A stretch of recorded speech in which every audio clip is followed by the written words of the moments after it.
Hi friends, good morning to all of you. तो बताओ आप कैसे हो। आई होप आप बहुत अच्छे होंगे। आज की क्लास की शुरुआत करेंगे उससे पहले कुछ बातें आपको याद रखनी है। वो केवल और केवल आपके लिए रहने वाली है। सबसे पहले ये बात होगी कि आपको क्लास पूरी देखनी है, बीच में कहीं भी क्लास को मिस नहीं करना है, ना ही उसको स्किप करना है। नंबर दो, इस क्लास को जो आप देख रहे हो, इन क्लास को अपने दोस्तों तक भी शेयर करना ताकि वो भी इस क्लास से कुछ न कुछ फायदा ले सके। थर्ड नंबर पर बात ये रहने वाली है कि क्लास को आपको लाइक करना है।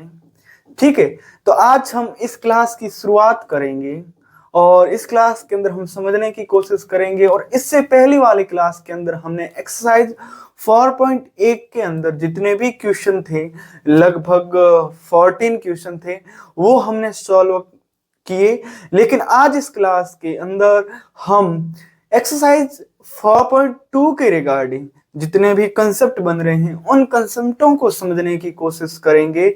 और वो सबसे पहले होगा आर्क्ड तल और ध्रुवीय निरूपण, जिसको इंग्लिश में कहा जाता है आर्क्ड प्लेन एंड पोलर रिप्रेजेंटेशन। तो सबसे पहले हम देखेंगे आर्क्ड तल क्या होता है, आर्क्ड प्लेन क्या होता है। तो मैं आपको एक बात बताऊं कि ये जो आर्क्ड प्लेन है, ये जो आर्क्ड नाम के एक कोई भी गणितज्ञ हुए थे, उन्होंने क्या किया था कि कॉम्प्लेक्स नंबर को हम कोऑर्डिनेट ज्योमेट्री पर किस प्रकार से रिप्रेजेंट कर सकते हैं, वो उन्होंने बताया था। जिस प्रकार से हम रियल नंबर को एक लाइन के ऊपर हम रिप्रेजेंट कर सकते हैं, उसी प्रकार से हम कॉम्प्लेक्स नंबर को भी रिप्रेजेंट कर सकते हैं। तो जिसके ऊपर हम रिप्रेजेंट करते हैं उसको हमेशा हमेशा आर्क्ड प्लेन या कॉम्प्लेक्स प्लेन भी कहा जाता है। हिंदी में कहें तो सम्मिश्र तल या आर्क्ड तल। तो सबसे पहले हम क्या करेंगे, एक डायग्राम बनाएंगे। तो सबसे पहले मैंने क्या किया, एक डायग्राम बनाया।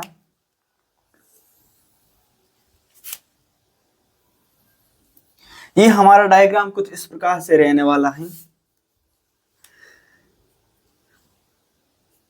जिस प्रकार से आपने कोऑर्डिनेट ज्योमेट्री के अंदर इसको आपने एक्स एक्सिस से रिप्रेजेंट किया और इसको आपने वाई एक्सिस से रिप्रेजेंट किया, जहां पर एक्स एक्सिस और वाई एक्सिस एक दूसरे को इंटरसेक्ट करते हैं यहां पर, जिसको आपने ओरिजिन कहा, यानी मूल बिंदु कहा।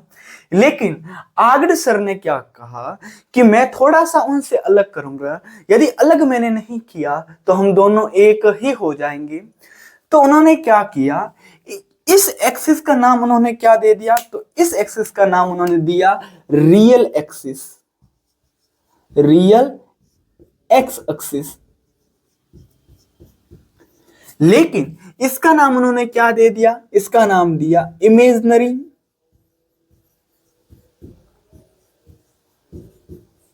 Y axis. क्या दे दिया, वाई एक्सिस। और ये हमारा क्या हो गया, ओरिजिन, जिसको ओ से रिप्रेजेंट किया जाता है और हिंदी में इसको मूल बिंदु कहते हैं। अब मेरी बात सुनो, ये हमारा क्या हो गया, ये जितनी भी वैल्यूज है, जब ओरिजिन से जैसे जैसे नीचे जाएंगे तो नेगेटिव इमेजिनरी नंबर आ जाएंगे यहां पर, जिसको हम वाई डैश से रिप्रेजेंट कर देंगे। यहां पर सभी जो होंगे वो नेगेटिव रियल नंबर्स होंगे। ठीक है, तो यहां पर हम रिप्रेजेंट कर देंगे एक्स डैश से। किससे रिप्रेजेंट कर देंगे, एक्स डैश से। अब मेरी बात सुनो, यहां पर हम क्या करेंगे, कोई भी कॉम्प्लेक्स नंबर ले लेंगे एक। मैंने यहां पर कोई भी कॉम्प्लेक्स नंबर लिया, Z1 is equal to X1 plus iota Y1। अब मेरी बात सुनो, मैंने पहले भी कहा था कि कोई भी कॉम्प्लेक्स नंबर होता है उसका ये जो आगे वाला वर्ड होता है ये तो हमेशा रियल नंबर होता है, आगे वाला ये। लेकिन ये जो होता है इसको मैं कह सकता हूं real part of complex number. लेकिन जो आयोटा के साथ जो होता है वो हमेशा हमेशा कौन सा पार्ट होता है, तो आप कहोगे सर वो imaginary part of a complex number.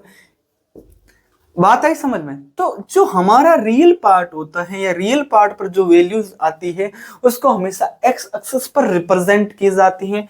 लेकिन जो इमेजिनरी पार्ट के ऊपर जो वैल्यूज आएगी उसको हमेशा वाई एक्सिस के ऊपर रिप्रेजेंट किया जाता है। लेकिन जो यहां पर x और y होता है इसको हम पॉइंट के रूप में भी डिनोट कर सकते हैं। तो मैं यहां पर इसको पॉइंट मान लूं, p इज इक्वल टू हो गया, यानी यहां पर साइन के साथ आपको पॉइंट बताना होगा। इस x1 के आगे पॉइंट साइन जो है पॉजिटिव का है, तो मैंने लिखा x1, और यहां पर क्या है, आयोटा के आगे पॉजिटिव की वैल्यूज है और वो क्या है, y1, और यहां पर क्या है, ये जो कॉमा का जो साइन है वो इन दोनों को सेपरेट करता है, किसको, x1 और y1 को।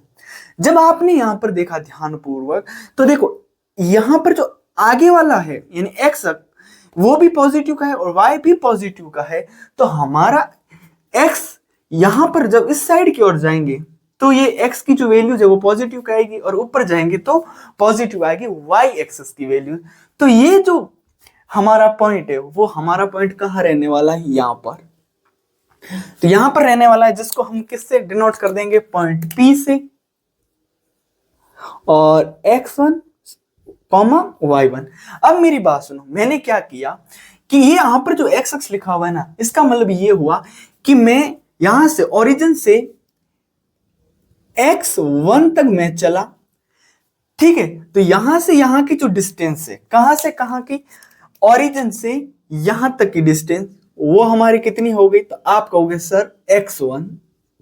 लेकिन जब मैं क्या करूंगा, ओरिजिन से जब ऊपर की ओर जाऊंगा तो मेरे को कितना चलना होगा, तो आप कहोगे सर y1, कितना चलना होगा, y1। तो ये जो डिस्टेंस है यहां से यहां तक की, वो कितनी होगी, वो होगी, आप कहोगे सर y1। अब मैं क्या करूंगा, कोई दूसरा कॉम्प्लेक्स नंबर लूंगा और वो होगा z2 इज इक्वल टू हो जाएगा माइनस का x2 प्लस आयोटा y2। जैसे यहां पर मैं पॉइंट की बात करूंगा तो ये हमारा रियल पार्ट हो गया, ये हमारा इमेजिनरी पार्ट हो गया। तो यहां पर मैं पॉइंट मान लूंगा q इज इक्वल टू हो जाएगा, तो यहां पर पॉइंट क्या हो गया, तो यहां पर सबसे पहले माइनस x2 कॉमा आ गया y2। तो देखो यहां पर जो x की वैल्यूज है यानी x एक्सिस की जो वैल्यूज है वो किसकी है, नेगेटिव की, और y एक्सिस की जो वैल्यूज है वो पॉजिटिव है। जब क्या होता है, हमारी x एक्सिस की वैल्यूज नेगेटिव आ जाए और y एक्सिस की वैल्यूज पॉजिटिव आवे, इसका मतलब ये है कि वो सेकंड क्वाड्रेंट के अंदर है। फर्स्ट क्वाड्रेंट के अंदर क्या होता है, दोनों की वैल्यूज क्या होती हैं, पॉजिटिव होती हैं, यानी x भी पॉजिटिव का होगा, y भी पॉजिटिव होगा। तो यहां पर ये जो हमारा कोऑर्डिनेट है यानी माइनस x2 कॉमा y2, ये जो पॉइंट है वो यहां कहीं रहने वाला है, आप मान लो कि यहां पर है, ठीक है। और जिसको हमने किस पॉइंट से लेट्स किया था, आप कहोगे सर q आपने माना, और ये किसके इक्वल हो गया, तो माइनस x2 कॉमा y2 के इक्वल। तो मेरे को ये बताओ कि ये जो माइनस x2 है वो आपने क्या किया, ओरिजिन से माइनस x2 तक चले, तो मैंने क्या किया, यहां से कुछ इस प्रकार से डिनोट कर दिया, कितने चले, तो ओरिजिन से जब Q तक हम आए तो हम कितनी डिस्टेंस तय की, तो आप कहोगे सर माइनस की x2, मैंने कहा ठीक है। फिर क्या किया, आप ओरिजिन से जब Q पर गए तो आपको y एक्सिस पर कितनी दूरी तय करनी पड़ी, तो आप कहोगे सर मेरे को y2 दूरी तय करनी पड़ी, कितनी तय करनी पड़ी, y2। तो यहां पर जो डिस्टेंस रहने वाली है वो कितनी होगी, तो आप कहोगे सर y2, कितनी रहने वाली, y2। जब कभी भी कोई भी कोऑर्डिनेट या किसी भी पॉइंट के कोई भी कोऑर्डिनेट, आगे वाला जो होता है भुज एब्सियंसा और पीछे वाला होता है कोऑर्डिनेट, तो ये जो आगे वाला भुज जो होता है एब्सियंसा, वो यदि नेगेटिव का आवे और ऑर्डिनेट पॉजिटिव का आवे, तो इसका मतलब ये है कि वो कोऑर्डिनेट या वो पॉइंट कौन से क्वाड्रेंट में रहने वाला है, सेकंड क्वाड्रेंट में। अब हम एक और कॉम्प्लेक्स नंबर मान लेंगे जो होगा z³ इज इक्वल टू हो गया माइनस का x³ माइनस का आयोटा y³। जब आप यहां पर एक पॉइंट को डिनोट करेंगे, यानी ये जो कॉम्प्लेक्स नंबर है ये किस पॉइंट को डिनोट करेगा, तो s, मैं यहां पर r मान लेता हूं, इज इक्वल टू हो गया, यहां से कोऑर्डिनेट क्या बन गया, माइनस x3 और माइनस का y3। जब यहां पर देखा पॉइंट आर को, तो यहाँ के जो दोनों कोऑर्डिनेट जो कोऑर्डिनेट है वो क्या क्या वैल्यू दे रहे हैं, यहां पर भी नेगेटिव की वैल्यू दे रहा है, यहां पर भी नेगेटिव की वैल्यू दे रहा है। ऐसा कब होता है, जब कोऑर्डिनेट के अंदर भुज और कोटि दोनों नेगेटिव्स की वैल्यू देवे।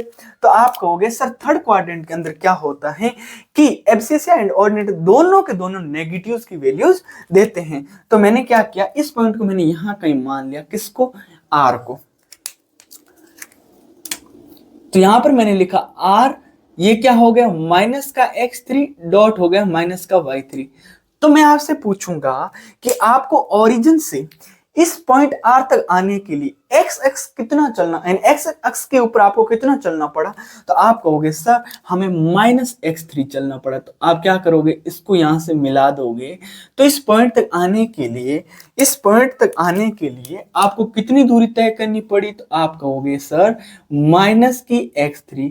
लेकिन जब मैं आपसे पूछ लूंगा कि इस ओरिजिन से इस R2 के इक्वल आने के लिए आपको y एक्सिस कितना तय करना पड़ा, तो आप कहोगे सर मेरे को -y3। तो यहां पर ये जो डिस्टेंस रहने वाली है यहां से यहां तक की, तो उसकी डिस्टेंस क्या होगी, -y3। अब मैं एक और मान लेता हूं कॉम्प्लेक्स नंबर।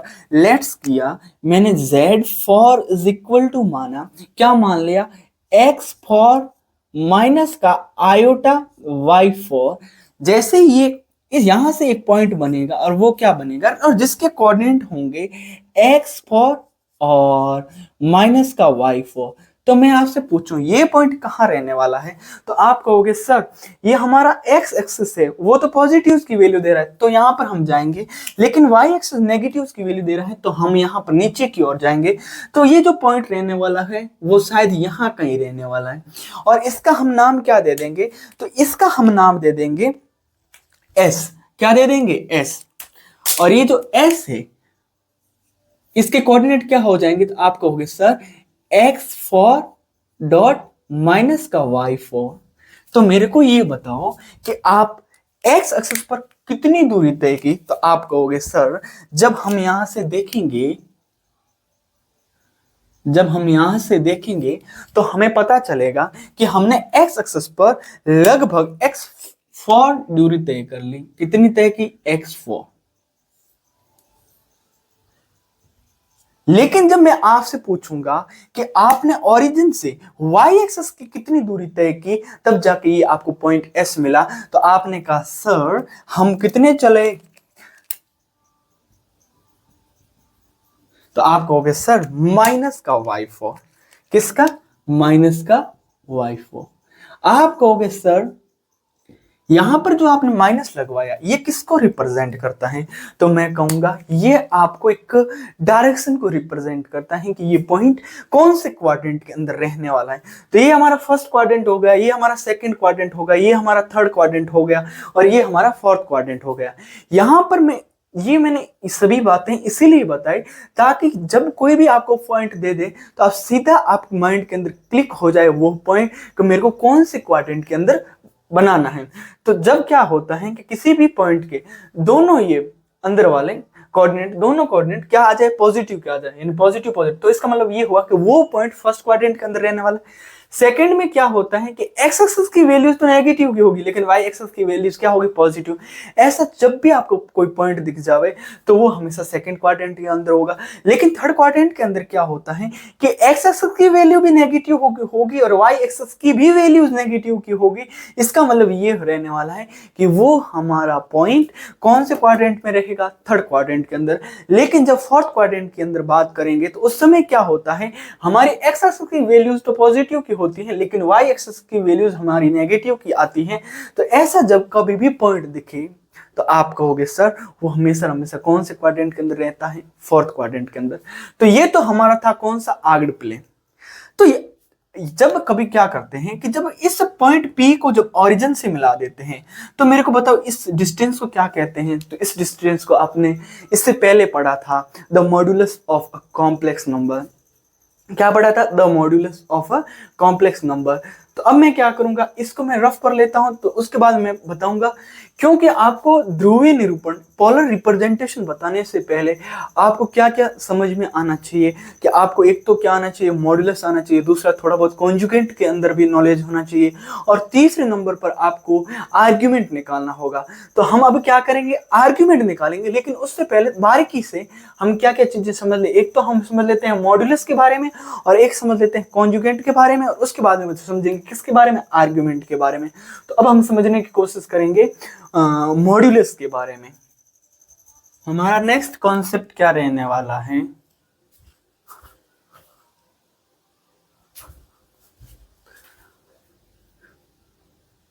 हमारा नेक्स्ट कॉन्सेप्ट क्या रहने वाला है कि सम्मिश्र संख्या का मापांक क्या होता है, the modulus of a complex number. मैं पहले भी एक बात बता दूं कि ये मैंने जो कॉन्सेप्ट है वो पहले समझा दिया है, लेकिन हमें आगे पोलर रिप्रेजेंटेशन के अंदर हमें इसकी रिक्वायरमेंट रहेगी, तो मैंने सोचा कि इसको थोड़ा सा वापस रिविजन करवा लेता हूँ। तो मैंने क्या किया, सबसे पहले कॉम्प्लेक्स प्लेन बनाया, या मैं कह सकता हूँ आगड़ प्लेन बनाया।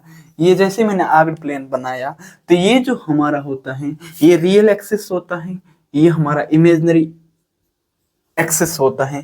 इसको हमेशा रिप्रेजेंट किया जाता है रियल एक्स एक्सिस से, लेकिन इसको हमेशा हमेशा रिप्रेजेंट किया जाता है इमेजिनरी वाई एक्सिस से, और ये हमारा क्या होता है, ओरिजिन होता है। आप कहोगे जी सर, इसको हम रिप्रेजेंट कर देंगे एक्स डैश से, और यहाँ पर रिप्रेजेंट कर देंगे वाई डैश से, और ओरिजिन के पॉइंट जो होते हैं वो हमेशा 0,0 होते हैं। तो मैंने क्या कहा कि मैं आप यहाँ पर मॉड्यूलस के बारे में समझने की कोशिश करूंगा। तो मैंने एक कोई पॉइंट ले लिया, नहीं मैंने कोई भी एक कॉम्प्लेक्स नंबर माना, और वो क्या है, z इज इक्वल टू हो गया x प्लस आयोटा वाई।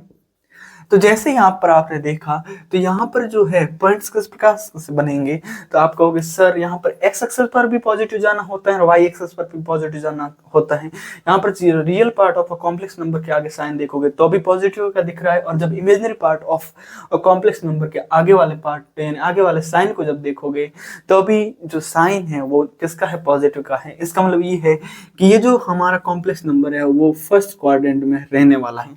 जब आप क्या करोगे, इसको आप क्या कर लो, पॉइंट मान लो या लेट्स कर लो। तो मैंने क्या किया कि पॉइंट P जो है वो क्या हो गया, x, y, और ये x और y है वो यहां से मैंने लिया है। फिर मैंने क्या किया, इस पॉइंट को जब मैं ओरिजिन से क्या कर दूंगा, ज्वाइन करवा दूंगा, तो कुछ इस प्रकार से जब मैंने पॉइंट P को ओरिजिन से जब मैंने मिला दिया, और फिर मैंने आपसे कहा कि P और ओरिजिन यानी पॉइंट P और ओरिजिन के बीच की डिस्टेंस क्या है, या मैं कह दूं इस लाइन सेगमेंट यानी रेखाखंड की दूरी क्या है। तो आप कहोगे सर आप यहाँ से कैसे निकाल सकते हो, तो आप कहोगे सर मॉड्यूलस जो आपने बताया था और उसका फॉर्मूला क्या था, तो उसका फॉर्मूला था, आप कहोगे सर रियल एक्सिस का whole square plus imaginary axis का होल स्क्वायर, और ये किसके इक्वल होता है। तो आपने कहा था कि सर, या मैं यहां पर वापस लिख देता हूं कि मॉड्यूलस ऑफ या mod of z is equal to होता है square root of real axis का whole square plus imaginary axis का होल स्क्वायर, जिसको हम किसके इक्वल मान लेते हैं, यहाँ पर r के इक्वल मान लेते हैं। ठीक है ना। अब जब भी मैं स्मॉल r लिखूंगा तो वो रिप्रेजेंट करेगा हमेशा हमेशा मॉड्यूलस को। किसको रिप्रेजेंट करेगा, मॉड्यूलस को। और ये मैंने उस समय जब कंसेप्ट सिखाया था उस समय मैंने आपको ये प्रूव करके बता दिया था कि ये कैसे निकाल सकते हो।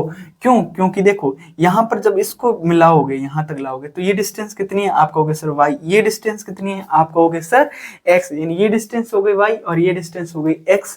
या आप तो यहाँ पर ये 90 डिग्री का एंगल बन जाएगा। जैसे मैं बता दूं, इसको लंबवत लाओगे तो यहाँ पर कितनी डिग्री का एंगल बन जाएगा, 90 डिग्री का। तो यहाँ पर हो गया y, यहाँ से यहाँ तक की डिस्टेंस, और यहाँ से यहाँ तक की डिस्टेंस हो गई हमारी x। तो आप पाइथागोरस थ्योरम से ये निकाल सकते हो, या डिस्टेंस फॉर्मूला से भी पॉइंट P और ओरिजिन के बीच में डिस्टेंस निकाल सकते हो। तो अब हम समझने की कोशिश करेंगे सम्मिश्र संख्याओं का कॉन्जुगेट क्या होता है। नेक्स्ट कॉन्सेप्ट क्या है, सम्मिश्र संख्याओं का सहयोग में the conjugate of a complex number, ये भी मैंने आपको कंसेप्ट पहले बहुत अच्छे प्रकार से समझाया था, लेकिन आज मैं इसको केवल और केवल रिवीजन के लिए थोड़ा बहुत आपको बताऊंगा। तो सबसे पहले मैं यहाँ पर भी क्या करूंगा, यहाँ पर भी आगड़ प्लेन या कॉम्प्लेक्स प्लेन में बनाऊंगा। तो यहाँ पर मैंने बनाया कुछ इस प्रकार से।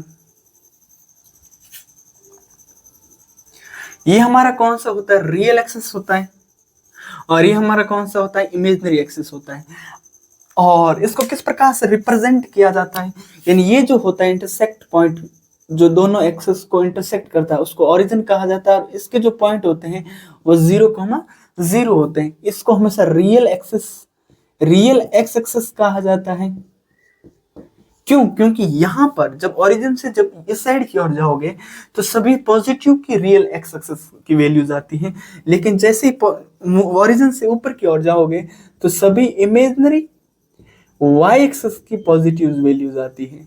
लेकिन यहाँ पर जब नीचे की ओर जाओगे तो सभी नेगेटिव्स की वैल्यूज आती है, और जब इस साइड आओगे तो एक्स एक्सिस की सभी नेगेटिव्स की वैल्यूज होती है। तो अब यहाँ पर हम समझ रहे हैं कि कॉन्जुगेट क्या होता है।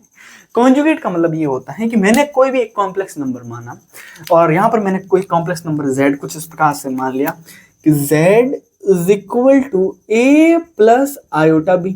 इसका मतलब ये हुआ कि यहाँ पर जब आपने कॉम्प्लेक्स नंबर को देखा तो ये जो स्टैंडर्ड फॉर्म आपको दिख रही है, standard form of a complex number, तो यहाँ पर जो साइन है रियल पार्ट के आगे और इमेजिनरी पार्ट के आगे वाला वो दोनों पॉजिटिव का है। इसका मतलब ये हुआ कि ये फर्स्ट क्वाड्रेंट के अंदर होगा। और जब इसका मैं कॉन्जुगेट पूछूंगा तो वो हमेशा हमेशा कौन से क्वाड्रेंट के अंदर चला जाएगा, तो वो जाएगा फोर्थ क्वाड्रेंट के अंदर। और फोर्थ क्वाड्रेंट के अंदर कोई भी कॉम्प्लेक्स नंबर है और उस कॉम्प्लेक्स नंबर का आपको कॉन्जुगेट पूछेगा तो वो जाएगा फर्स्ट क्वाड्रेंट के अंदर। और यदि कोई भी कॉम्प्लेक्स नंबर सेकंड क्वाड्रेंट के अंदर है और उस कॉम्प्लेक्स नंबर का कोई भी कॉन्जुगेट पूछेगा तो वो कहां पर जाएगा, थर्ड क्वाड्रेंट के अंदर। और जब थर्ड क्वाड्रेंट के अंदर कोई भी कॉम्प्लेक्स नंबर है और उसका कॉन्जुगेट आपसे पूछ लेवे तो वो हमेशा हमेशा कहां पर जाएगा, सेकंड क्वाड्रेंट के अंदर। तो देखो इसका कॉन्जुगेट क्या हो जाएगा, मैं कहूं यहां पर कोई पॉइंट ये है, ये जो पॉइंट है वो यहां पर रहने वाला है, और इस पॉइंट का मैं नाम दे देता हूं पी। क्या दे देता हूं, पी। और जिसके कोऑर्डिनेट क्या हो जाएंगे, a, b। लेकिन आपको क्या बताना है, इस कॉम्प्लेक्स नंबर का कॉन्जुगेट बताना है। जब भी आपको कॉन्जुगेट पूछे तो आपके दिल दिमाग में एक ही बात बस जानी चाहिए, और वो ये रहने वाली है कि जो इमेजिनरी पार्ट होता है उसके आगे वाले साइन को चेंज कर दिया जाता है। तो मैंने क्या किया कि ये जो हमारा था और जिसको रिप्रेजेंट किससे किया जाता है, z बार से, वो इक्वल टू हो जाएगा a माइनस आयोटा b की। तो देखो ये हमारा इमेजिनरी पार्ट था कि नहीं था, इसके आगे वाला साइन क्या हो गया, नेगेटिव का, लेकिन यहां पर क्या हो गया, पॉजिटिव। इसका मतलब ये हुआ कि यहां पर जो पॉइंट बनेगा वो क्या हो जाएगा, Q, और जिसके कोऑर्डिनेट हो जाएंगे हमारे पास a माइनस का b। तो जब आप ध्यानपूर्वक देखोगे तो यहां पर भी क्या है कि x एक्सिस पर आपको a दूरी तय करनी है, लेकिन y एक्सिस पर b दूरी तय करनी है, लेकिन पॉजिटिव के अंदर नहीं। पॉजिटिव के अंदर करोगे तो आप इस पॉइंट के पास चले जाओगे, लेकिन जब नेगेटिव के अंदर दूरी तय करोगे तो जितना ऊपर इस साइड की ओर गए उतना को उतना नीचे इस साइड की ओर आएंगे। तो देखो ये पॉइंट हो जाएगा कहीं यहां पर, शायद यहां पर हो जाएगा। बात है नहीं समझ, ये पॉइंट कहां हो जाएगा, यहां पर हो जाएगा। तो मेरी बात सुनो, जब मैं क्या करूंगा, इस ओरिजिन को इस पॉइंट से जब मिला दूंगा और इस पॉइंट को मैं जब इस ओरिजिन से मिला दूंगा तो कुछ इस प्रकार से हमारा डायग्राम बन जाएगा। और यहां से ये जो डिस्टेंस है आप मोड ऑफ जेड से निकाल सकते हो। अब मेरी बात सुनो, यहां पर मैं क्या करूंगा कि पॉइंट पी और क्यू को मैं आपस में मिला देता हूं। तो यहां पर आपको एक बात याद रखनी है, और यहां पर मैं एक नोट लिखूंगा। कहां पर, यहां पर मैं लिख देता हूं नोट। और ये जो नोट है वो बहुत ही इंपॉर्टेंट रहने वाला है। और यहां पर मैं आपको क्या बताऊंगा कि ये बिंदु पॉइंट यानी पॉइंट क्यू है, पॉइंट क्यू जो है वो रियल एक्सिस या मैं कहूं रियल एक्स एक्सिस के सापेक्ष पॉइंट पी का ये क्या होगा, मिरर इरेज होगी। ये जो क्यू है वो क्या है, मिरर इरेज है। तो मैं यहां पर लाइन लिख दूं,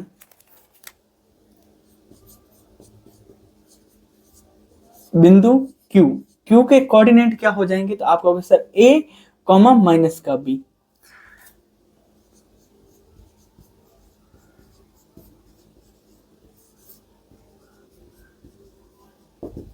बिंदु Q वास्तविक अक्ष के सापेक्ष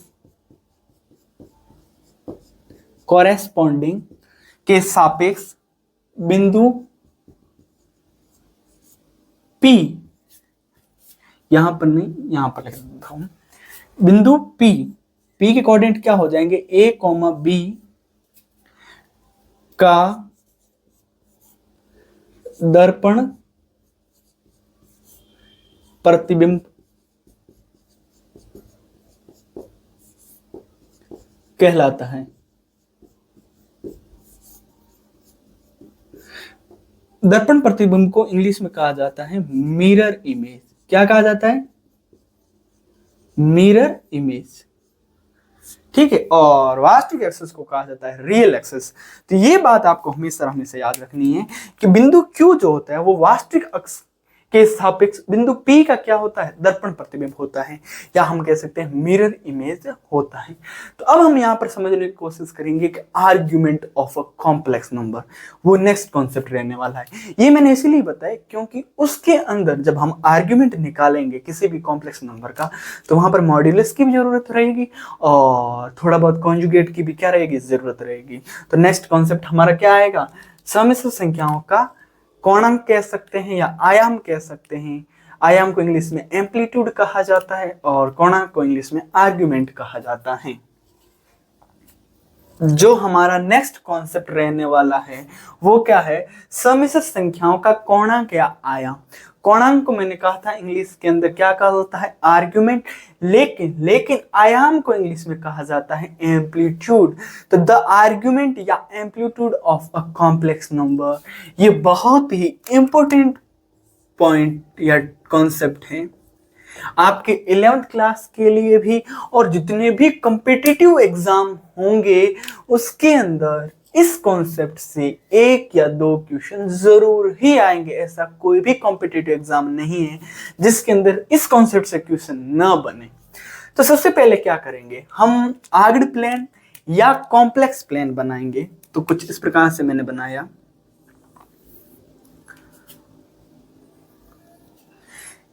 ये हमारा इमेजिनरी एक्सिस हो गया, ये हमारा रियल एक्सिस हो गया, और जहां पर ये पॉइंट एक दूसरे को क्या करते हैं, इंटरसेक्ट करते हैं, उसको हमेशा हमेशा ओरिजिन कहा जाता है, जिसको हिंदी में मूल बिंदु कहा जाता है। इसके कोऑर्डिनेट 0,0 होते हैं। इसको हमेशा हमेशा रियल एक्स एक्सिस कहा जाता है। लेकिन ये हमारा इमेजिनरी वाई एक्सिस होता है। लेकिन जैसे ही नीचे की ओर जाएंगे तो इमेजिनरी वाई एक्सिस की नेगेटिव्स की वैल्यूज आ जाएगी, जिसको वाई डैश से डिनोट कर देंगे।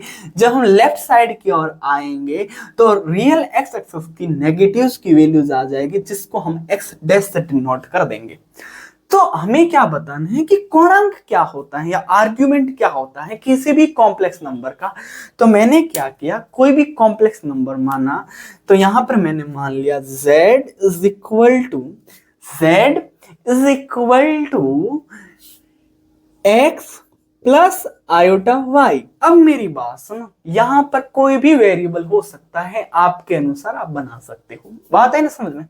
तो जब आपने यहां पर स्टैंडर्ड फॉर्म के अंदर देखा तो यहां पर रियल पार्ट के आगे भी पॉजिटिव की यानी पॉजिटिव का साइन है, लेकिन इमेजिनरी पार्ट के आगे भी पॉजिटिव का साइन है। इसका मतलब ये है कि ये कॉम्प्लेक्स नंबर जो है वो फर्स्ट क्वाड्रेंट का ही है। तो यहां पर आपने कोई भी इसका एक पॉइंट मान लिया, और पॉइंट आपने मानना P, क्या मान लिया P, और जिसके कोऑर्डिनेट हो गए x, y, और वो पॉइंट शायद आपका यहां कहीं रहने वाला है। अब आप क्या करो, इस पॉइंट P को इस ओरिजिन से मिला दो। तो जैसे आपने क्या किया, इस पॉइंट P को ओरिजिन से मिलाया, जैसे आपने क्या किया, इस पॉइंट P को जैसे आपने ओरिजिन से मिलाया, तो मेरी बात सुनो कि आपने सबसे पहले क्या देखा था कि ये हमारा लाइन सेगमेंट है। कौन सा लाइन सेगमेंट, हम कह सकते हैं OP या OZ भी कह सकते हैं। ये जो हमारा लाइन सेगमेंट है, इसकी वैल्यूज क्या है, या इसकी वैल्यूज हम किस प्रकार से निकाल सकते हैं। तो mod of z is equal to square root of real axis का whole square plus imaginary axis की भी जो कोई भी वैल्यूज आती हैं उसका होल स्क्वायर किया जाता है। लेकिन अब आपको क्या बताना है, आपको बताना है आर्ग्यूमेंट। आर्ग्यूमेंट का मतलब ये होता है कि ये पॉजिटिव रियल एक्सिस से ये जो लाइन सेगमेंट है वो कितनी ऊपर की ओर उठी हुई है। बात है समझ में? कहने का मतलब ये है कि इन दोनों के बीच में कौन कितना बन सकता है। तो ये एंगल जो होता है ये हमेशा थीटा होता है, और इसी को हम क्या कहा जाता है, आर्ग्यूमेंट जेड। क्या कहते हैं, आर्ग्यूमेंट जेड कहा जाता है। तो मैं सबसे पहले क्या करूं, डेफिनेशन बता दूं। Angle made by O Z with positive direction of real axis is non argument Z. तो यहां पर मैं इसकी डेफिनेशन लिख दूंगा कि angle made by OZ with positive direction of real axis is known as argument Z. अब यहां पर मैं आपको यह बताऊंगा कि हम एम्पलीट्यूड या आर्ग्यूमेंट को किस से डिनोट कर सकते हैं। तो यहां पर मैंने लिखा दूसरा पॉइंट कि the argument of a complex number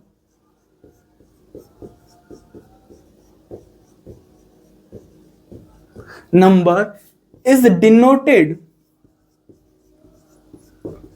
denoted by argument z। हम किससे डिनोट करते हैं, आर्ग्यूमेंट z से। तो मेरे को ये बताओ कि हम आर्ग्यूमेंट z किस प्रकार से डिफाइन कर सकते हैं या किस प्रकार से हम फाइंड कर सकते हैं। तो हमें क्या करना होगा कि हमें ये करना होगा कि हमें पॉइंट दे रखा है, क्या क्या कि x, y दे रखा है, और हमें फाइंड क्या करना है, ये थीटा करना है, यानी ये एंगल करना है। तो सबसे पहले मेरे को ये बताओ कि आपको जब इस पॉइंट के पास जाना होगा और आपको कोऑर्डिनेट दे रखे हैं, तो आपको क्या करना होगा कि सबसे पहले आपको x एक्सिस चलना होगा, कितना, x। और उसके बाद में क्या करोगे कि कुछ इस प्रकार से चलोगे और यहां पर ये डिस्टेंस कितनी हो जाएगी, तो आप कहोगे सर y कितनी हो जाएगी, y। अब मेरी बात सुनो, जब कभी भी दो साइड और एक एंगल दे दे, मैंने आपको बताया था ट्राइगोनोमेट्रिक फंक्शन के अंदर चैप्टर नंबर 3 के अंदर, तो यहां पर मैंने क्या बताया था कि ट्राइगोनोमेट्रिक जो रेशियोज थे वहां पर हमने देखा था कि जब कभी भी एक एंगल दो साइड दे दे तो वो किसके इक्वल हो जाएगा। लेकिन यहाँ पर दोनों साइड कौन कौन सी दे रखी है, तो आप कहोगे sir height divided by base दे रखा है, और वो किसके इक्वल हो जाएगा, वो टेन थीटा के। तो tan theta is equal to हो गया हाइट डिवाइडेड बाय बेस। तो देखो tan theta is equal to हो गया हाइट, हम यहां पर कितनी, तो आप कहोगे सर y, और बेस यहां पर कितना है, आप कहोगे सर x। तो थीटा इज इक्वल टू हो गया ten inverse y divided by x, और यहां से जो कोई भी एंगल आएगा वो एंगल हमेशा यानी थीटा जो है ना एंगल, वो हमेशा आपको किसके अंदर लेना है, रेडियन के अंदर। किसके अंदर लेना है, रेडियन के अंदर लेना होगा। और इसी को हम ऐसे भी लिख सकते हैं, argument of z is equal to theta is equal to tan inverse y divided by x। ये जो हमारा फॉर्मूला है ये बहुत ही इंपॉर्टेंट है, बहुत ही इंपॉर्टेंट। कौन सा, ये वाला formula, argument of z is equal to theta is equal to tan inverse y divided by x। जब भी आपको क्या करे कि कोई भी आपको आर्ग्यूमेंट पूछ लेवे, तो कुछ नहीं करना है कि जो इमेजिनरी वैल्यूज है उसके अंदर क्या करना, रियल नंबर यानी इमेजिनरी नंबर के डिवाइड में रियल नंबर को भेज देना। बात है ना समझ, जिससे हमारे पास क्या प्राप्त हो जाएगा, आर्ग्यूमेंट प्राप्त हो जाएगा। अब हम क्या करेंगे कि आर्ग्यूमेंट निकालने के लिए दो मेथड होते हैं, एक तो जनरल वैल्यूज ऑफ आर्ग्यूमेंट, एक होता है प्रिंसिपल वैल्यूज ऑफ आर्ग्यूमेंट। तो हम क्या करेंगे, उसको स्टेप बाय स्टेप समझने की कोशिश करेंगे। हमारा नेक्स्ट कॉन्सेप्ट क्या है कि किसी भी कॉम्प्लेक्स नंबर के कितने आर्ग्यूमेंट होंगे, दो। तो सबसे पहला जो आर्ग्यूमेंट होगा वो तो होगा प्रिंसिपल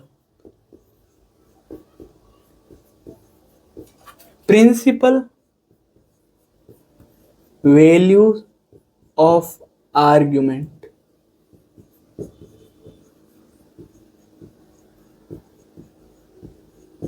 जिसको हिंदी में क्या कहा जाता है,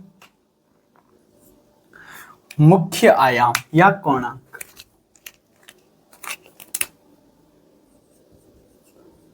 मुख्य आयाम या हम इसको कोणांक भी कह सकते हैं।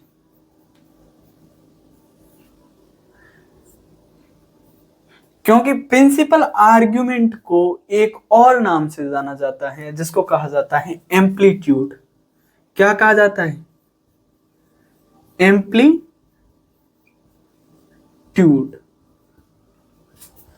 ठीक है ना, amplitude of a complex number.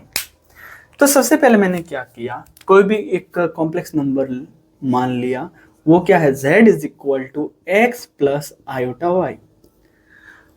जब भी आपको प्रिंसिपल आर्गुमेंट पूछे तो उस समय क्या करना कि यहां पर जो हमारा आर्गुमेंट आएगा, और यहां पर मैं ऐसे लिख सकता हूं, जो आर्गुमेंट है वो कहां से कहां तक लाई करना चाहिए। तो हमारा जो प्रिंसिपल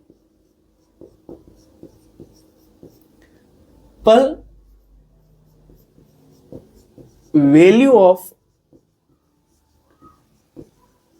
आर्गुमेंट है, जिसको हम कहेंगे एम्पलीट्यूड ऑफ z। क्योंकि इस एम्पलीट्यूड ऑफ z यानी इसी को आप इस प्रकार से रिप्रेजेंट कर सकते हो, ये हमेशा होना चाहिए कि माइनस पाई से तो ये ग्रेटर होना चाहिए। क्या होना चाहिए, ग्रेटर। लेकिन प्लस पाई से ये या तो क्या होना चाहिए, लेस या इसके इक्वल होना चाहिए। कहने का मतलब ये है कि प्रिंसिपल आर्गुमेंट की जो वैल्यूज होती हैं वो हमेशा माइनस पाई से तो बड़ी होती है, लेकिन प्लस पाई के बराबर या उससे छोटी होती है। लेकिन यहां पर बराबर का साइन नहीं है, और यहां पर किसका साइन है, बराबर का। तो मेरी बात सुनना कि जब बराबर किसके आगे लिखा हुआ है, प्लस पाई के आगे लिखा हुआ है, ना कि माइनस पाई के आगे। तो इसका आप बहुत ध्यान रखना। तो आपको ये कंसेप्ट बहुत अच्छी प्रकार से समझ में आना चाहिए, और ये वेरी इंपॉर्टेंट है कि z इज इक्वल टू होता है x प्लस आयोटा y। तो यहां पर जो आर्ग्यूमेंट आएगा तो मैं ऐसे लिख सकता हूं क्या, कि argument of z is equal to theta is equal to tan inverse y divided by x। जो ये थीटा है उसकी वैल्यूज कहां से कहां तक होनी चाहिए, माइनस पाई से तो बड़ी, लेकिन प्लस पाई से छोटी या इसके इक्वल। अब हम समझने की कोशिश करेंगे जनरल वैल्यू ऑफ आर्ग्यूमेंट यानी सामान्य कोणांक क्या हो सकता है। नेक्स्ट क्या है, जनरल वैल्यू ऑफ आर्ग्यूमेंट। मैंने क्या कहा था, किसी भी कॉम्प्लेक्स नंबर के कितने आर्ग्यूमेंट निकाल सकते हैं हम, दो। एक तो प्रिंसिपल और दूसरा कौन सा, जनरल। तो जनरल में क्या होता है, आपने कोई भी कॉम्प्लेक्स नंबर मान लिया और वो क्या माना आपने कि z is equal to x plus iota y. क्या मान लिया, z is equal to x plus iota y.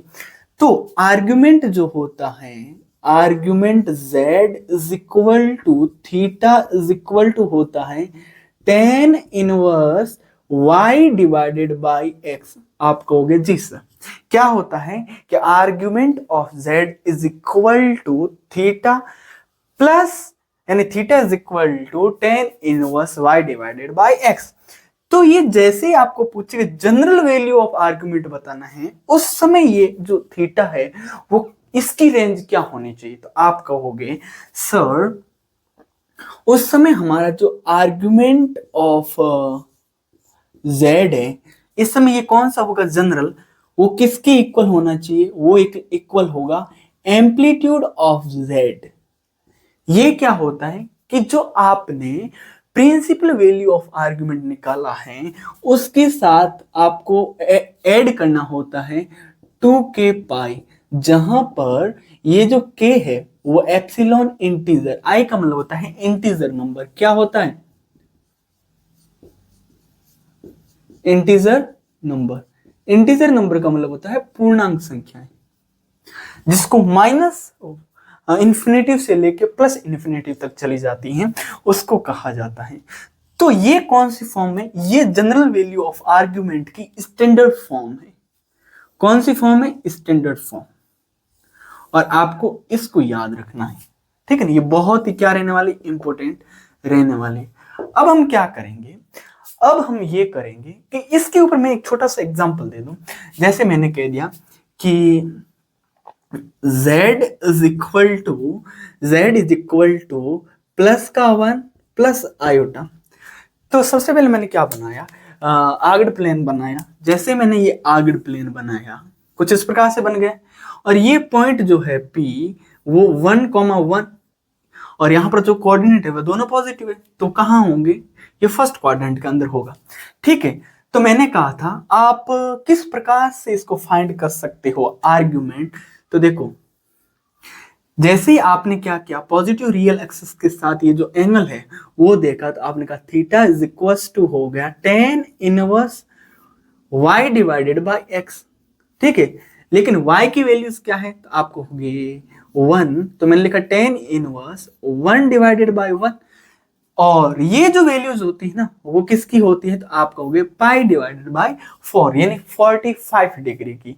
तो ये जो 45 डिग्री आया है वो हमारे पास कौन सा आर्गुमेंट आया, तो वो ये आर्गुमेंट आया है प्रिंसिपल वैल्यू ऑफ आर्गुमेंट। लेकिन आपको पहले जनरल वैल्यू ऑफ आर्गुमेंट, उस समय क्या करना होता है कि इस पाई डिवाइड बाय 4 के साथ 2k पाई ऐड करना होता है। क्यों कि देखो यहां पर ये कितना होता है 0 डिग्री, यहां पर होता है पाई डिवाइडेड बाय 2 डिग्री, यहां पर होता है पाई डिग्री, यहां पर होता है 3 पाई डिवाइडेड बाय 2 डिग्री, और यहां पर वापस आ जाता है 2 पाई। तो आप क्या करोगे, जब 360 डिग्री के साथ 45 डिग्री ऐड करोगे तो वापस कौन सा कोण बनेगा, यही कोण बनेगा, या यही वापस कॉम्प्लेक्स नंबर आ जाएगा। तो इसकी जगह 1 कर सकते हो, 2 कर सकते हो, 3, जो भी करोगे तो हर बार यही आएगा। बात आई ना समझ में, बात है ना समझ में, कि जैसे जैसे आप एंगल बढ़ाते हुए जाओगे इस स्टैंडर्ड फॉर्म से, तो हर बार यही कॉम्प्लेक्स नंबर आपको देखने के लिए मिलेगा। तो यहां पर जब भी आप क्या निकालते हो, किसी भी जब भी आप एंगल निकालते हो, तो हमेशा हमेशा वो मैग्नीट्यूड के अंदर होना चाहिए। किसके अंदर होना चाहिए, मैग्नीट्यूड के अंदर। तो अब हम क्या करेंगे कि इसके ऊपर कुछ एग्जाम्पल करेंगे। वो एग्जाम्पल क्या होगा, एक तो फर्स्ट क्वाड्रेंट के अंदर होगा, दूसरा सेकंड, थर्ड, फोर्थ। जब इस प्रकार से आ जाए क्वाड्रेंट के अंदर, तो किस प्रकार से हम आर्ग्यूमेंट बता सकते हैं वो समझने की कोशिश करेंगे। अब हम ये समझने की कोशिश करेंगे कि किस क्वाड्रेंट के अंदर कैसा कॉम्प्लेक्स नंबर होता है, या उसकी स्टैंडर्ड फॉर्म किस प्रकार से चेंज हो जाती है। तो सबसे पहले हम समझने की कोशिश करेंगे कि फर्स्ट क्वाड्रेंट के अंदर जब कोई कॉम्प्लेक्स नंबर आएगा तो उसकी स्टैंडर्ड फॉर्म किस प्रकार से होगी। तो यहां पर मैं लिखूंगा फर्स्ट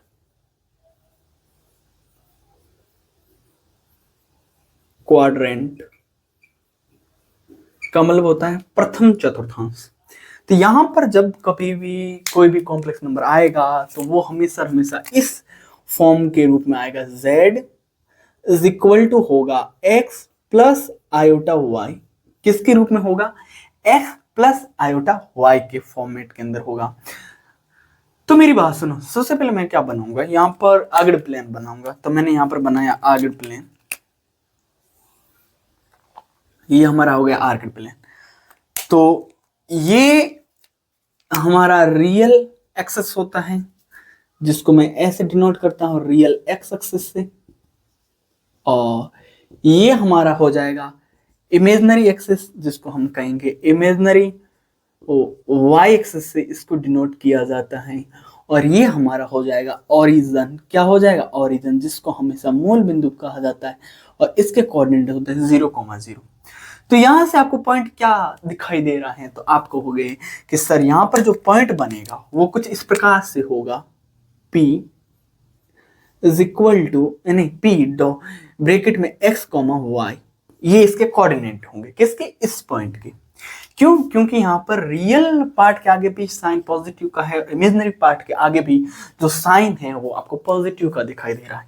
तो जैसे आप क्या करो, इस पॉइंट को इस ओरिजिन से मिलाओगे, तो यहाँ पर जो एंगल बन रहा है, कहां पर? यहाँ पर। जब आप क्या कर रहे हो, एंटी क्लॉकवाइज घूम रहे हो, कैसे? Anti clockwise. तो उस समय क्या होता है, एंगल जो होता है वो पॉजिटिव्स की वैल्यू देता है, जो हमने कहाँ पढ़ा था? ट्राइग्नोमेट्रिक फंक्शन के अंदर, चैप्टर नंबर 3 के अंदर। तो यहाँ पर जो वैल्यूज है ना, वो कैसी आएगी? एंगल की पॉजिटिव की आएगी। क्यों? क्योंकि यहाँ पर मैं लिख दे एंटी क्लॉकवाइज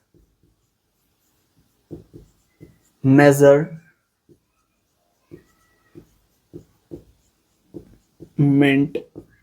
जब भी आप एंटी क्लॉकवाइज मेजरमेंट देखोगे उस समय हमारी वैल्यूज कैसी आएगी? हमेशा पॉजिटिव की आएगी। बात है ना समझ में? और इसको किससे डिनोट किया जाता है? तो आप लोग सर आर्गुमेंट ऑफ जेड से। तो अब मैं क्या करूंगा, इसी के ऊपर एक एग्जाम्पल दे दूंगा। तो यहां पर मैंने लिखा फॉर एग्जाम्पल, इसको मैं क्या कर लेता हूँ, रफ कर लेता हूँ, नहीं इस साइड कर लेता हूँ, ठीक है ना। फॉर एग्जाम्पल, और वो हमारा एग्जाम्पल कुछ इस प्रकार से रहने वाला है।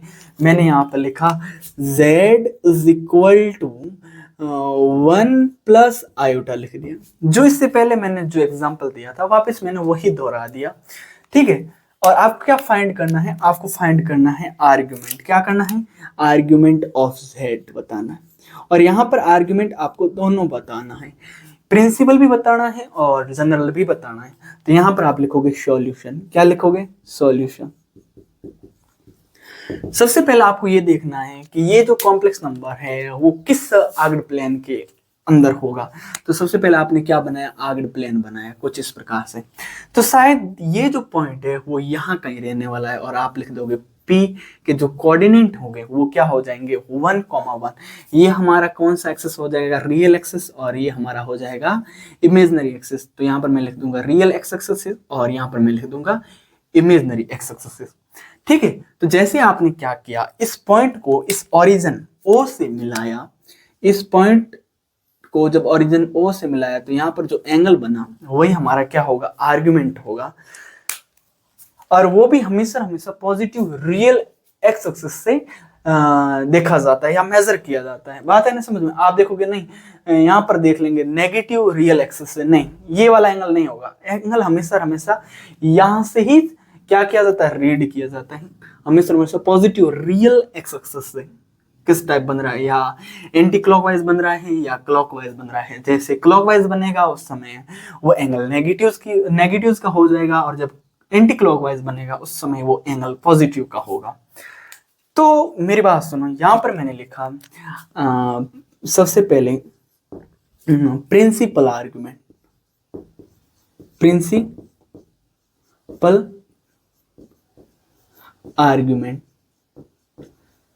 जिसको एम्पलीट्यूड भी कहा जाता है, और इसको रिप्रेजेंट करेंगे amplitude of z is equal to हो जाएगा किसके? इस थीटा के, और ये इक्वल हो जाएगा tan inverse y divided by x। बात है इतना समझ में? तो ये किसके इक्वल हो जाएगा? आप लिखोगे कि सर tan इनवर्स y की जगह क्या है? 1 डिवाइडेड बाय 1। तो ये कितने, ये जो हमारा एंगल है, ये जो वैल्यूज है वो कितने रेडियन की है? तो आप कहोगे sir pi divided by 4 radian. ये हमारे पास क्या आ गया? ये हमारे पास जो आया है वो प्रिंसिपल आर्गुमेंट आया है। क्या आया है? तो आप यहां पर लिख दोगे एम्पलीट्यूड ऑफ जेड। लेकिन आपको क्या बताना है अब, जनरल आर्ग्यूमेंट। तो यहां पर मैं लिखूंगा जनरल आर्ग्यूमेंट, वो होता है argument of Z is equal to होता है एम्पलीट्यूड ऑफ जेड, यानी प्रिंसिपल जो आर्ग्यूमेंट आया है उसके साथ 2k पाई ऐड करना होता है, लेकिन k जो है वो एप्सिलॉन होता है आई, इंटीजर नंबर। तो आपने यहाँ पर क्या लिखा कि एम्पलीट्यूड यानी प्रिंसिपल आर्ग्यूमेंट क्या है, पाई डिवाइडेड बाय 4 रेडियन प्लस कर दोगे 2k पाई। और जनरल आर्ग्यूमेंट सीखने की कोशिश की। तो अब हम जाएंगे ये सीखने की कोशिश करेंगे कि सेकंड क्वाड्रेंट के अंदर यदि कोई भी कॉम्प्लेक्स नंबर आ जावे तो उस कॉम्प्लेक्स नंबर की स्टैंडर्ड फॉर्म किस प्रकार से होगी, ताकि हम उस फॉर्म को देख के हम ये समझ लेवें कि ये कॉम्प्लेक्स नंबर जो है वो सेकंड क्वाड्रेंट के अंदर ही बनेगा। तो अब हम जाएंगे सेकंड क्वाड्रेंट के अंदर कॉम्प्लेक्स नंबर देखने की कोशिश करेंगे। अब हमारा नेक्स्ट क्वाड्रेंट होगा सेकंड।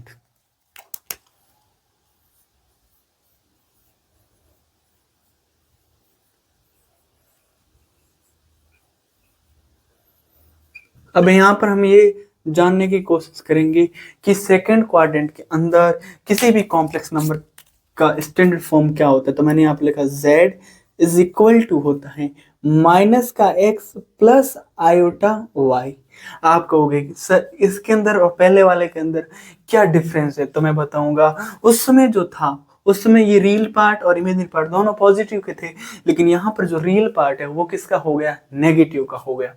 तो सबसे पहले हम क्या बनाएंगे, आर्क्ड प्लेन बनाएंगे इसी कॉम्प्लेक्स नंबर का। तो मैंने यहाँ पर क्या किया, आर्क्ड प्लेन बनाया। ये हमारा क्या हो गया, रियल एक्सिस हो गया, और जिसको कुछ इस प्रकार से रिप्रेजेंट किया जाता है। और ये हमारा इमेजिनरी एक्सिस हो गया, जिसको हम कुछ इस प्रकार से रिप्रेजेंट कर सकते हैं। ठीक है, यहाँ पर ये नेगेटिव्स की वैल्यूज आ जाएगी, और यहाँ पर एक्स रियल एक्सिस की नेगेटिव्स की वैल्यूज आ जाएगी, और यहाँ पर हमारा ओरिजिन होगा जिसको मूल बिंदु कहा जाता है और जिसके कोऑर्डिनेट होते हैं 0,0। जब इस कॉम्प्लेक्स नंबर की हम बात करेंगे और इस यहाँ से जो हम पॉइंट निकालेंगे वो पॉइंट मान लेते हैं Q, और जिसके कोऑर्डिनेट हो जाएंगे -x प्लस का y कहीं, और ये जो पॉइंट है वो शायद यहाँ कहीं रहने वाला है। तो अब आपको क्या बताना है कि इस कॉम्प्लेक्स नंबर का आर्ग्यूमेंट बताना है। तो मैंने सबसे पहले क्या किया, इस पॉइंट को इस ओरिजिन से जैसे ही ज्वाइन करवाया, इस पॉइंट को जैसे ही मैंने इस ओरिजिन से ज्वाइन करवाया, तो ये हमारा पॉजिटिव रियल एक्सिस के साथ ये कितने रेडियन का एंगल बताता है, ये हमें फाइंड करना है।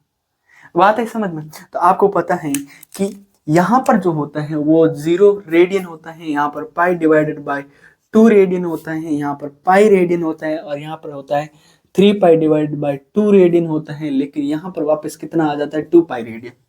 बात है समझ में? और यहाँ पर ये पॉइंट होगा। और मैं एक बात बताऊं, और जब मैं ये एंगल देखूंगा तो इस एंगल को मैं मान लेता हूं अल्फा। क्या मैं मान लेता हूं, अल्फा। तो इसके ऊपर मैं क्या करता हूं, सेकंड क्वाड्रेंट इन इसी स्टैंडर्ड फॉर्म के ऊपर मैं एक क्वेश्चन दे देता हूं आपको कुछ इस प्रकार से। यहां पर लिखा मैंने फॉर एग्जांपल,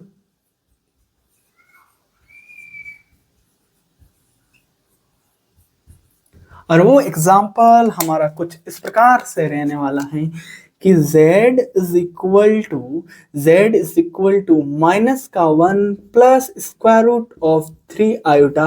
देन आपको फाइंड करना है कि आर्ग्यूमेंट ऑफ z, और यहां पर भी प्रिंसिपल आर्ग्यूमेंट भी बताना है और जनरल आर्ग्यूमेंट भी बताना है। तो सबसे पहले हम लिखेंगे सॉल्यूशन लिखने के बाद में हमें क्या करना है कि तुरंत इस कॉम्प्लेक्स नंबर के बारे में देखना है कि ये कौन से क्वाड्रेंट के अंदर है। तो सबसे पहले हमने क्या किया, यहाँ पर मैंने आर्क्ड प्लेन बनाया। तो ये जो पॉइंट है इस पॉइंट को मैं क्यों मान लेता हूँ, और ये पॉइंट कुछ यहाँ पर रहने वाला है, यानी इसके जो कोऑर्डिनेट है वो -1 स्क्वायर रूट ऑफ 3 रहने वाला है। आप कहोगे जी सर ये हो गया ओरिजिन, ये हमारा हो गया रियल एक्सिस, और ये हमारा हो गया इमेजिनरी एक्सिस। और जैसे ही मैं क्या करूंगा, जैसे मैं इस पॉइंट क्यू को इस ओरिजिन ओ से जब मैं मिला दूंगा तो यहां पर जो एंगल बनेगा थीटा, ये हमारा आर्ग्यूमेंट होगा। कहां से? पॉजिटिव रियल एक्सिस से। कहां से? और ये हमारा हो गया इमेजिनरी वाई एक्सिस। ठीक है, तो मैं क्या करूंगा, सबसे पहले यहां पर जैसे मैंने इस पॉइंट को देखा, इसका मतलब ये है कि ये पॉइंट हमें कब मिला होगा, ये पॉइंट हमें तब मिला जब रियल एक्सिस की नेगेटिव्स की ओर मेरे को -1 चलना पड़ा, और फिर मेरे को वाई एक्सिस यानी इमेजिनरी वाई एक्सिस की ओर मेरे को स्क्वायर रूट ऑफ 3 चलना पड़ा, यानी यहां पर। तो ये जो डिस्टेंस है यहां से यहां तक की, वो कितनी है? तो आप कहोगे सर स्क्वायर रूट ऑफ 3। लेकिन यहां से यहां तक ये डिस्टेंस कितनी है? तो आप कहोगे सर 1, लेकिन वो भी किसकी होगी? माइनस की। और इसको मैं क्या मान लेता हूं? इसको मैं कुछ इस प्रकार से अल्फा मान लेता हूं। क्या मान लेता हूं? अल्फा। तो सबसे पहले मैं क्या करूंगा, यहां पर जो अल्फा है ना, वो वैल्यूज निकालूंगा। तो जैसे मैंने यहां पर लिखा कि 10 अल्फा इज इक्वल टू हो गया y डिवाइडेड बाई एक्स, क्योंकि हाइट डिवाइडेड बाई बेस होता है। तो यहां पर जो वैल्यूज आई वो क्या आ गई? Square root of 3 divided by क्या हो गया? 1। ये हमारा 10 अल्फा आ गया।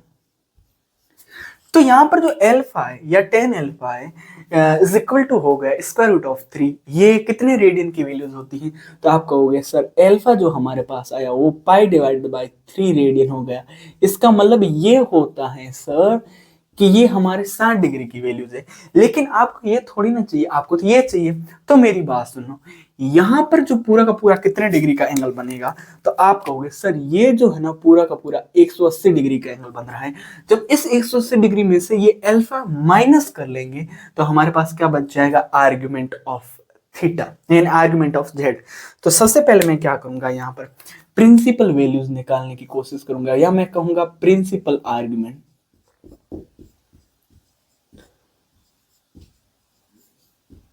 प्रिंसिपल आर्ग्यूमेंट, जैसे मैं प्रिंसिपल आर्ग्यूमेंट निकालूंगा तो उस समय क्या होगा कि amplitude of Z is equal to हो जाएगा पाई माइनस एल्फा। इस एल्फा की वैल्यूज क्या है? तो यहां पर मैं लिख दूंगा एल्फा, तो यहां पर हो जाएगा is equal to pi minus pi divided by 3। जैसे यहां पर एलसीएम लेके सॉल्व करोगे तो कितना आ जाएगा? 2 पाई डिवाइडेड बाई 3। ये जो हमारे पास आया है, ये हमारे पास आया है एम्पलीट्यूड ऑफ जेड, यानी हम कह सकते हैं प्रिंसिपल आर्ग्यूमेंट। लेकिन जैसे हम यहां पर समझने की कोशिश करेंगे कि इसका जनरल आर्ग्यूमेंट क्या हो सकता है, तो यहां पर मैंने लिखा जनरल आर्ग्यूमेंट।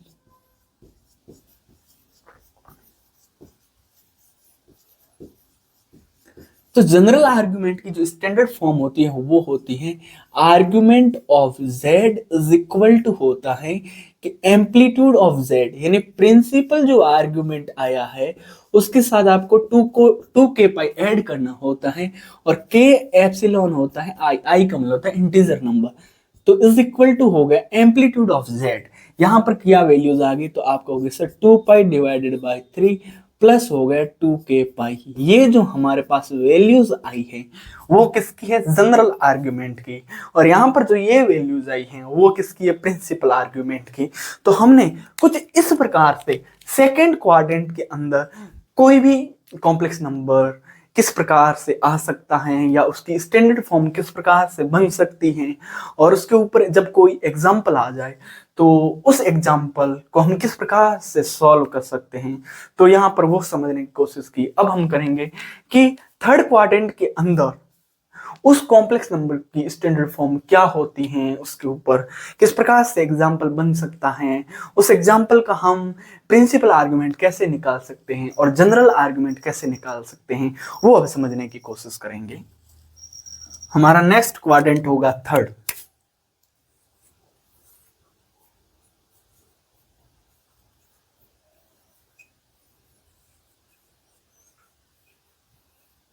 थर्ड क्वाड्रेंट का मतलब होता है तृतीय चतुर्थांश।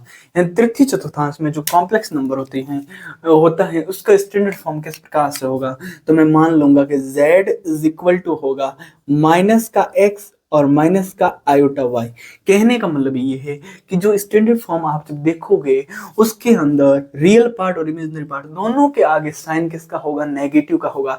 इसका मतलब आपको समझ में आ जाएगा कि ये जो कॉम्प्लेक्स नंबर है वो हमेशा हमेशा कौन से क्वाड्रेंट के अंदर चला जाएगा, खुद की थर्ड क्वाड्रेंट के अंदर। और यहाँ से जो हमारे पास पॉइंट क्रिएट होगा वो पॉइंट के जो कोऑर्डिनेट है वो भी किस क्वाड्रेंट के अंदर जाएंगे, थर्ड क्वाड्रेंट के अंदर।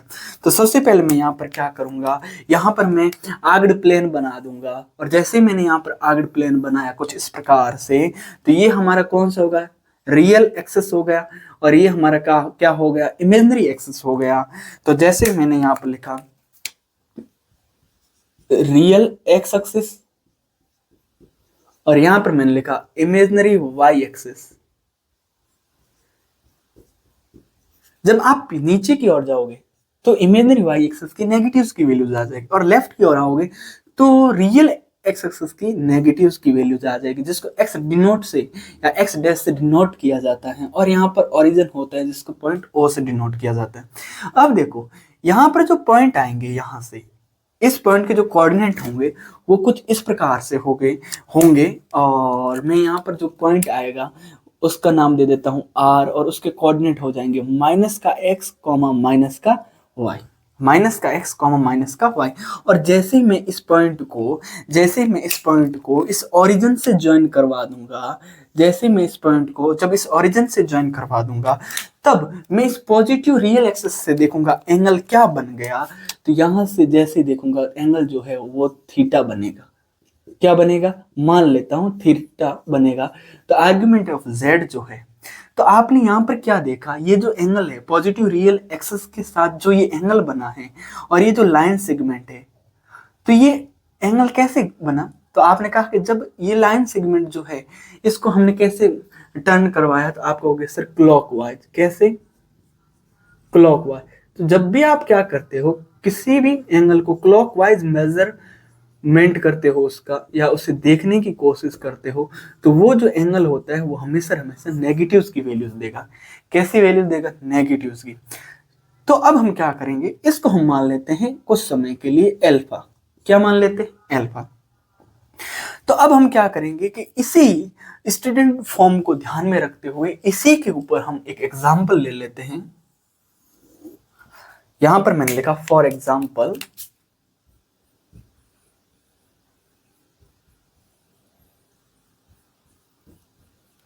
और वो एग्जांपल कुछ इस प्रकार से रहने वाला है।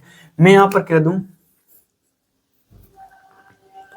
कि z इज इक्वल टू हो गया माइनस का फॉर, और माइनस का four square root of 3 iota.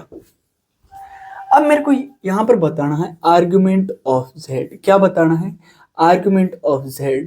तो यहां पर प्रिंसिपल आर्गुमेंट भी बताना है और जनरल आर्गुमेंट भी बताना है। तो सबसे पहले आप लिखोगे सॉल्यूशन।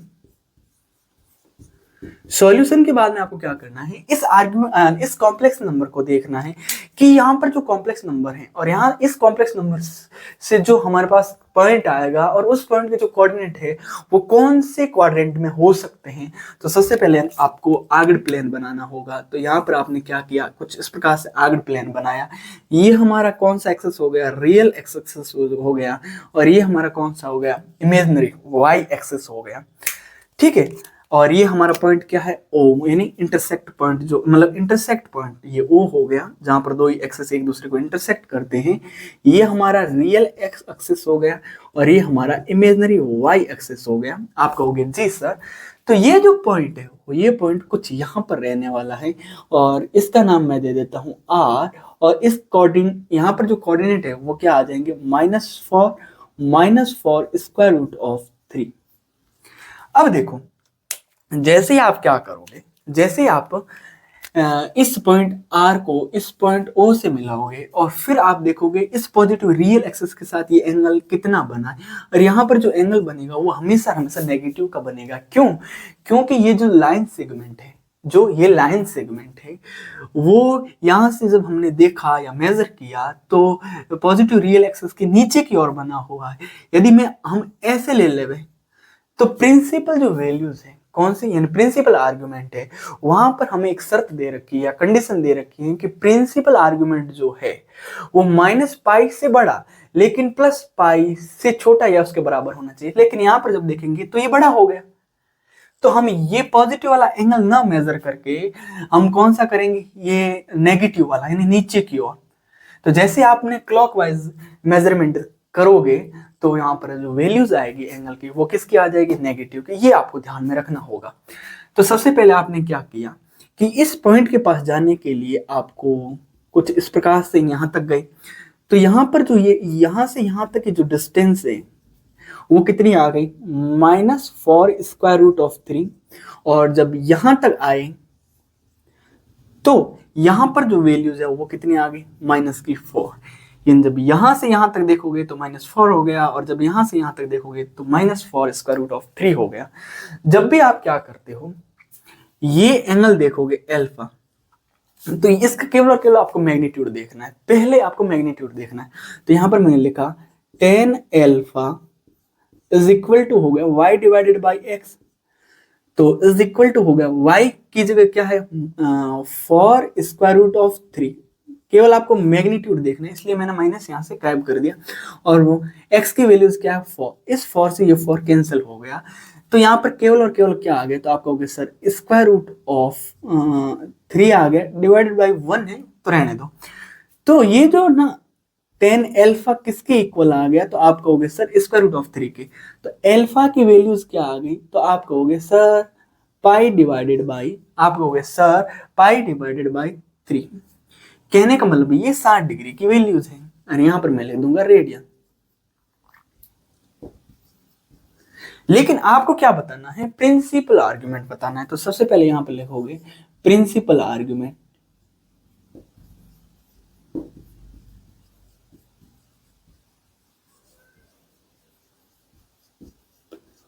प्रिंसिपल जब भी आर्ग्यूमेंट निकालोगे उस समय क्या होगा, इसको एम्पलीट्यूड ऑफ जेड कुछ इस प्रकार से रिप्रेजेंट किया जाता है।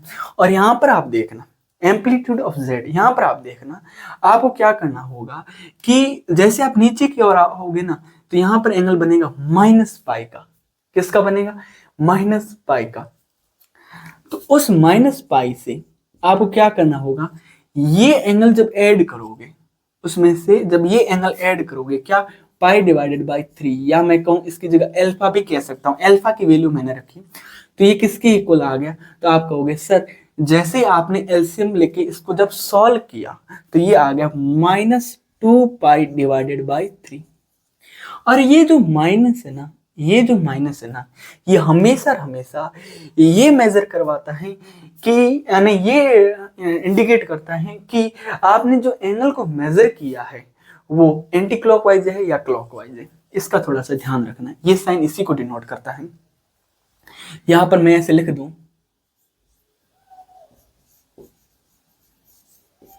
एंगल की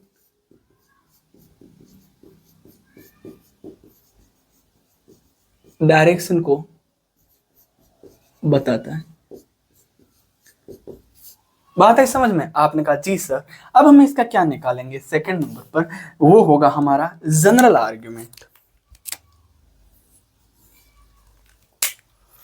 तो जैसे सेकंड नंबर पर हमने जनरल आर्ग्यूमेंट निकालने की कोशिश की, तो जनरल आर्ग्यूमेंट की जो स्टैंडर्ड फॉर्म होती है वो क्या होती है, तो आप कहोगे sir argument of Z is equal to होता है एम्पलीट्यूड ऑफ जेड। इसका मतलब ये हुआ कि प्रिंसिपल जो आर्ग्यूमेंट है उसके साथ आपको क्या करना होता है, 2k ऐड करना होता है। चूंकि यहाँ पर जो k है वो एप्सिलॉन आई का मतलब होता है इंटीजर नंबर। देन हमारा पास जनरल आर्ग्यूमेंट आ गया -2π डिवाइडेड बाई 3 प्लस हो गया 2k। ये हमारा क्या आ गया, आंसर। तो हमने क्या किया, इस एग्जाम्पल का या इस कॉम्प्लेक्स नंबर का हमने प्रिंसिपल आर्ग्यूमेंट भी बताने की कोशिश की और यहाँ पर जनरल आर्ग्यूमेंट भी बताने की कोशिश की। तो शायद मुझे ऐसी उम्मीद है कि आपको ये भी समझ में आया होगा। आज इस क्लास के अंदर हमने क्या क्या पढ़ने की कोशिश की, क्या क्या समझने की कोशिश की। तो हमने सबसे पहले देखा कि arc plane and polar representation क्या होता है। जब सबसे पहले हमने आर्क प्लेन देखा, उसके बाद में जब पोलर रिप्रेजेंटेशन को समझने की कोशिश की, तो उससे पहले या समझ समझने के लिए जाएंगे तो उससे पहले कुछ कंसेप्ट हमें आने चाहिए। तो उसमें सबसे पहले हमने मॉड्यूलस को देखा, कॉन्जुगेट को देखा, आर्गुमेंट को देखा। आर्गुमेंट का दूसरा नाम एम्पलीट्यूड भी है, जिसको AMP ब्रैकेट में Z से डिनोट किया जाता है। और ऐसे करके हमने आज इस क्लास को यहीं रोक देंगे, क्योंकि फोर्थ क्वाड्रेंट के अंदर जो कॉम्प्लेक्स नंबर है उसको किस प्रकार से रिप्रेजेंट करते हैं वो हम नेक्स्ट क्लास के अंदर देखेंगे। तो आज मुझे उम्मीद है कि आपको ये क्लास बहुत अच्छी लगी होगी। यदि क्लास अच्छी लगी है तो क्लास को लाइक करना और अपने दोस्तों तक भी शेयर करना, ताकि वो कहीं दोस्त भी पीछे ना छूट जावे। और यदि कोई भी फ्रेंड्स इस चैनल पर नया है तो चैनल को सब्सक्राइब करें, साथ ही साथ बेल आइकन को प्रेस करें, ताकि जब भी मैं यहाँ से नया वीडियो अपलोड करूंगा तो उसका नोटिफिकेशन सबसे पहले आप तक पहुंचेगा। और हमारी मुलाकात पुनः किसी अन्य वीडियो में होगी। तब तक जितना भी मैंने इस क्लास के अंदर कॉन्सेप्ट बताए हैं उस कॉन्सेप्ट के रिगार्डिंग आप एक्सरसाइज 4.2 में जितने भी क्वेश्चन बन सकते हैं वो बनाने की कोशिश करना। तो हमेशा की तरह आज भी मुस्कुराते रहिए। मुझे इजाजत दीजिए कि हम भी जाएं। जय हिंद, वंदे मातरम।